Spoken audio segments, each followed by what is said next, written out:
Imagine a mountain climber. A wet, freezing wind knocks him off the mountain, and he dies. Tragic, but let's back up and imagine that again.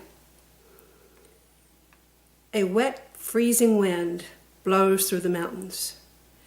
There at the top is a lone climber. The wind knocks him sideways, and his foot slips, and he dangles there, 1,000 feet in the air, frantically trying to regain his footing. His weary muscles cramp, and darkness closes in. He's still alive, but we're worried about him, aren't we?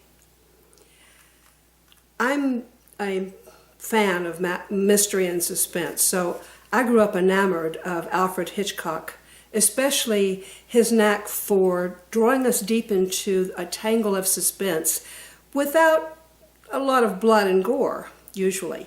Often the suspense was already there in the story he chose, but as a film producer, he knew precisely how to intensify the effect.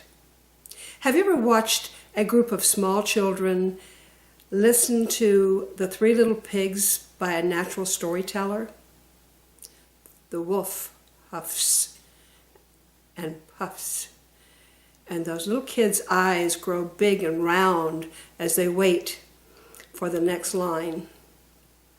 We create suspense for our readers through anticipation of what's to come, tension as we wait for it, and release when it happens.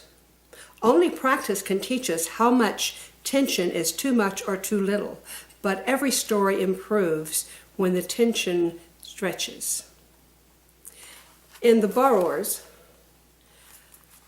Mary Norton writes,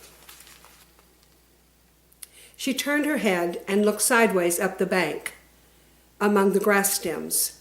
Startled, she caught her breath. Something had moved above her on the bank. Something had glittered. Ariete stared. It was an eye, or it looked like an eye, clear and bright like the color of the sky.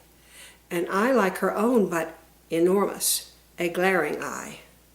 Breathless with fear, she sat up, and the eye blinked."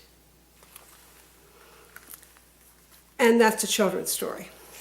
So suspense is not merely a trick for the mystery and horror trade. It's in virtually every story, from Geoffrey Chaucer's Canterbury Tales to Louisa May Alcott's Little Women. Success hinges on the writer's ability to loop a tension cord around the reader on page 1 and draw it tight all the way to the end.